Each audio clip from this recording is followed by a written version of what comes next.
Hello, Goddess. Welcome back to the Hello Goddess podcast. I'm Mandy Grace. I am a Reiki practitioner, a wellness blogger, and a spiritual seeker. Today is a special episode. I decided that I wanted to share my story.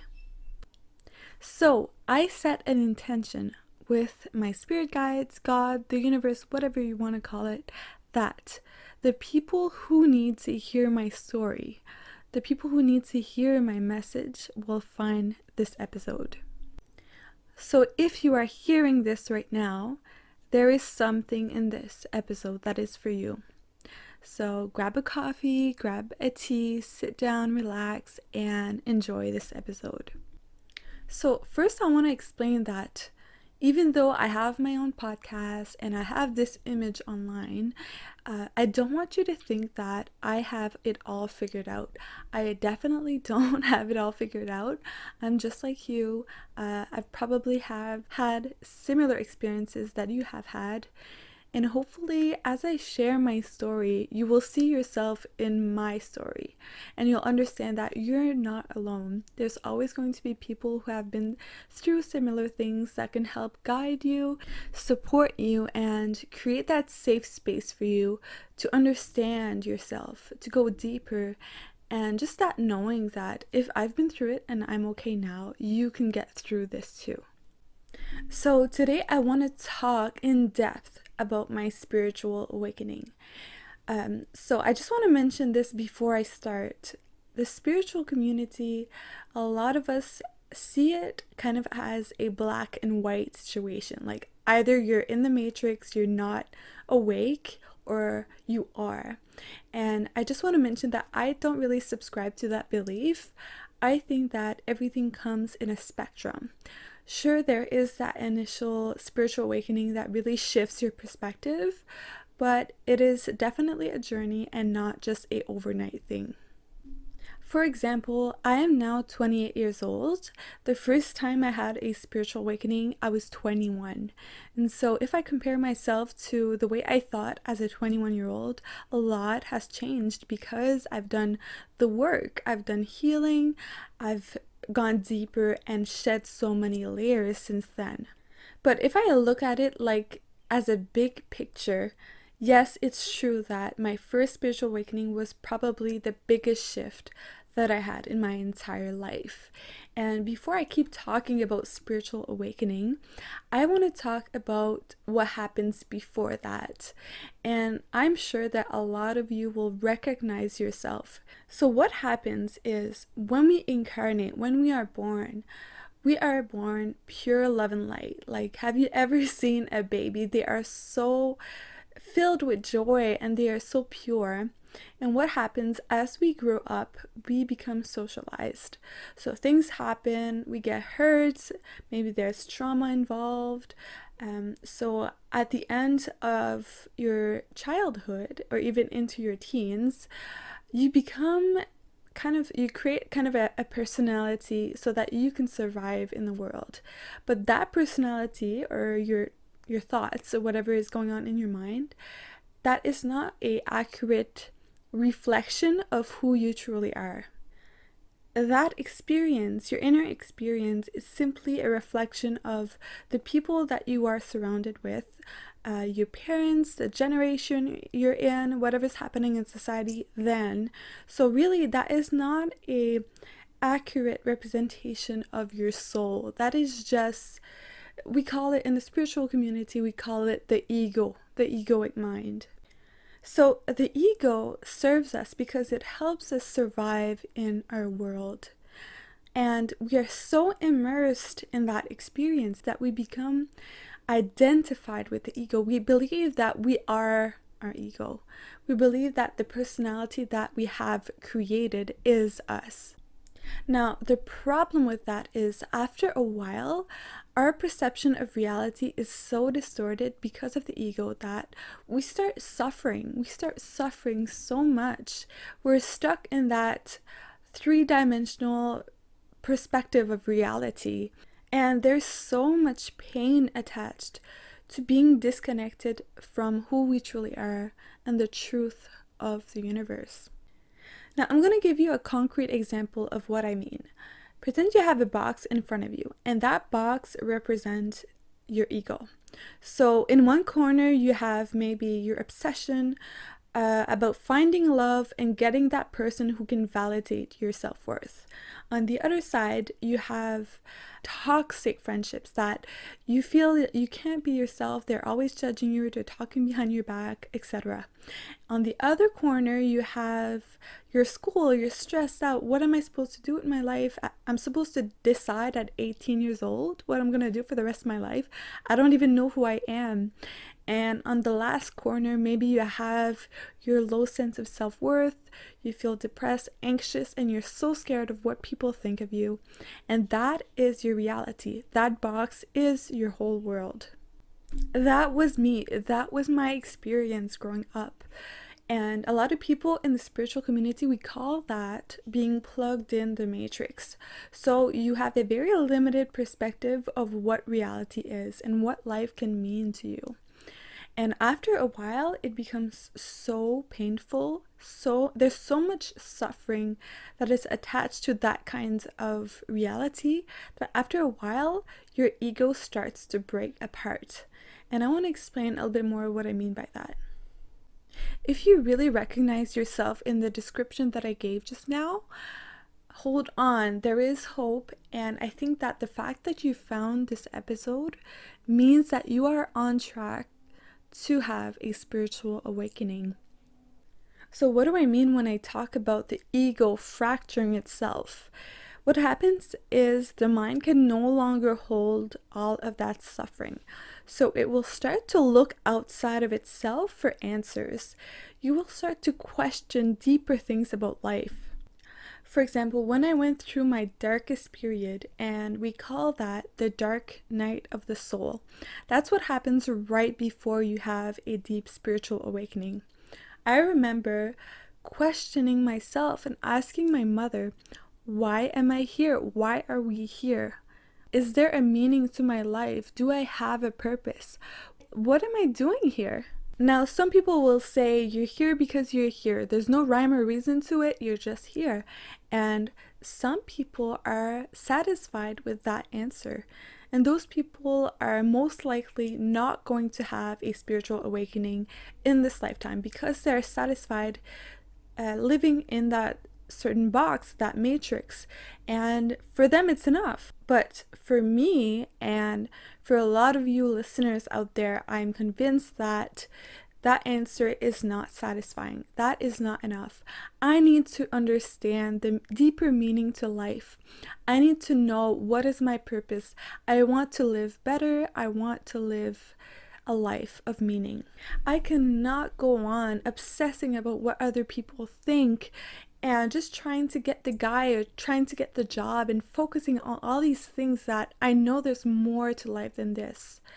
I want to find my purpose, and I want to feel fulfilled and happy, and I want to have self-confidence. I want to feel good about myself. I want to love myself.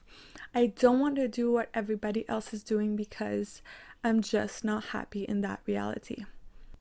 So for me, there was a huge epiphany that happened, that I realized that I was living life for other people and I was living life in fear.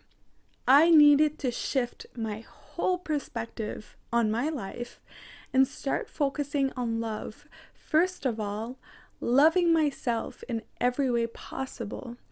And then after that, living a life of service. Now, I might be getting ahead of myself right now because I think that I just came to that realization over time, but let's focus a little bit more about the moment that I had the spiritual awakening. So like I was saying, I was experiencing a lot of suffering, depression, and they call that the dark night of the soul. And what I did to get myself out of that state of mind is I started meditating. And if you follow me, you know that I love meditation. I'm always talking and raving about meditation.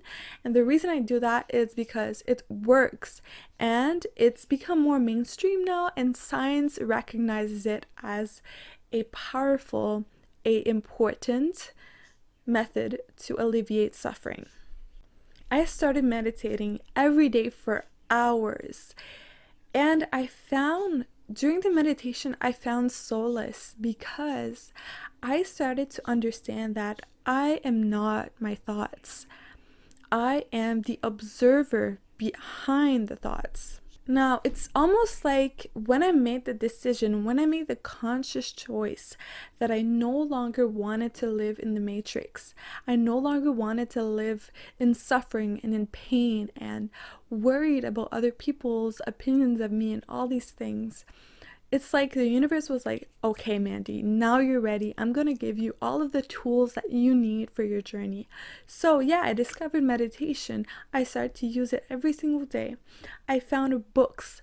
I found YouTube videos. I found spiritual teachers, and all these things came together from all directions, and I started to see my life transform. Through my meditation practice and through reading books like An Untethered Soul and A New Earth and The Power of Now, A Return to Love, all of these things, they taught me that I am not my mind. Actually, what I thought was me doesn't actually exist. It's just something that I made up to survive in the world. And the little box, the little egoic mind that I was living in at the time, all of these walls shattered, and I understood that I am limitless. I can be anything that I want to be, and I'm connected to everything that is. Mind you, going from the state of mind that I had before to this was crazy. Like, it was insane how much things shifted internally for me. And as they changed inside of me, things started to change outside of me too. I started to attract new opportunities. I made new friends, and I found new hobbies, and all of the things in my life changed in a relatively short amount of time because my fundamental beliefs about the world changed. And that's what you call a spiritual awakening. That transformation changed everything. Now, let's talk a little bit more about fundamental beliefs. What do I mean by that? Fundamental beliefs are kind of like principles you build your life upon. It's kind of like the foundation that you build a house on. It has to be strong, and it has to support whatever's going on top of it. So the first principle I built upon was, I am not my thoughts. I was reading this book called An Untethered Soul, and in that book they really explain it so well. I really can't find the words to describe it as well as they have, but if you don't know what I'm talking about, please pick up that book. You will know exactly what I mean. Or you can try the other way, the practice route, and sit down and try to observe your thoughts over and over again and not identify or judge them. Basically, that's what the meditation practice is about. It's about disidentifying with the ego. I am not my thoughts. And through meditation and through reading all of these books, I understood that in a very deep way. I could observe my thoughts and not get emotional about them. And that's my first principle I live by. I am not my thoughts. I am not my ego. The second principle I live by is I am connected to all that is. So when you have a spiritual awakening, often what happens is you realize that there was an illusion that you were living in where everything is separate, everybody is separate. So the illusion of separation is what breaks apart. You start to realize that you are connected to all that is, and at a certain point in time, the universe was a singularity. The universe was one thing, and that never changed. Even though you think that you are a separate entity, you are connected to nature, you are connected to other people and the sky and the universe and everything that you know to exist. The third principle that I want to talk about is I believe that whatever we desire is meant to be ours. And I'm going to go a bit deep with this, so bear with me for a sec. So let's say that the universe created us as a way to experience itself. So basically the universe is experiencing itself through us. why would it give us desires that we can't have? I think the whole point is that the universe wants to experience positive emotions, positive experiences through us. And so if we want something, I think that the whole universe is conspiring to bring us what we want. If you haven't read this book, I highly recommend reading The Alchemist. That book opened my eyes about that principle that the universe is really there to support us and it has our back. The fourth principle that I really, really believe in is we incarnate as human beings to learn spiritual lessons. This is probably why we go through all of that suffering before a spiritual awakening. It's because we need to experience that contrast to understand what it is to be so far away from ourselves. Pain is a powerful teacher. If we use that pain and transmute it, we can get closer and closer to the person that we truly are, which is pure love. And that brings me to my fifth principle, that everything in the universe is love. It's kind of like the concept of light and darkness. Darkness isn't really a thing. Darkness is simply the absence of light. So when fear comes up, when anger comes up, when all these darker, heavier emotions come up, you can use love. You can use unconditional love and pretend that it is a light in the darkness. It's going to cast away all shadow. Ultimately, I think that as human beings, our biggest lesson is learning forgiveness and unconditional love. So to summarize my 5 principles, the first one being I'm not my thoughts. The second one is I'm connected to all that is. The third one is my desires are meant to be mine. The fourth one is we are here to learn spiritual lessons. And the fifth one is everything is love. So obviously, once you have that shift, once you have that spiritual awakening, the work isn't over. Yes, you can rebuild your whole foundation and create your life upon these principles or similar principles. But afterwards, you still have to do the work. You still have to do healing and transform your psyche and heal your psyche from the trauma of experiencing life in this era. Obviously, human beings in this era, we are not completely evolved to a point where we understand that we're all connected and that we all represent a part of the whole. So we have to do some healing because there's some trauma associated with the fact that we are living in a world where we're so separate from each other. There's so much hatred and comparison and competition, and living that far away from the truth is very painful for our spirit. So this is where holistic modalities come in. For example, I am a Reiki practitioner, so I have clients that come in and I do energy work on them to help them heal from the pain of their past. Obviously, being a Reiki practitioner, I'm kind of biased and I really love Reiki as a way to heal from the past. But there's so many other modalities that are worth mentioning, like hypnotherapy, acupuncture, psychotherapy, EFT, and so many other ones. You can just look up holistic or alternative medicine. Now, to finish this episode, I want to go back to the question I was asking myself during my dark night of the soul. I kept asking myself, why am I here? What's the meaning of life? After doing years of inner work and research, I believe that the meaning of life is to be of service. Yes, obviously we are here to love, but what would be the purpose to incarnate and go so far away from love just to go back into love? I think that our purpose is to experience that pain and then use that wisdom, use that knowledge, that growth to help other people. We all have our own individual story and we can all help others in our own way. So the whole spiritual journey is disconnecting from yourself, then slowly reconnecting with your truth, learning to love yourself, and eventually learning to love other people and to be of service to the world. No matter where you are on that journey, have compassion for yourself. No matter if you think that you are still in that egoic mind, no matter if you're going through the dark night of the soul or going through your first spiritual awakening, remember that you are worthy of love in every single moment of your life.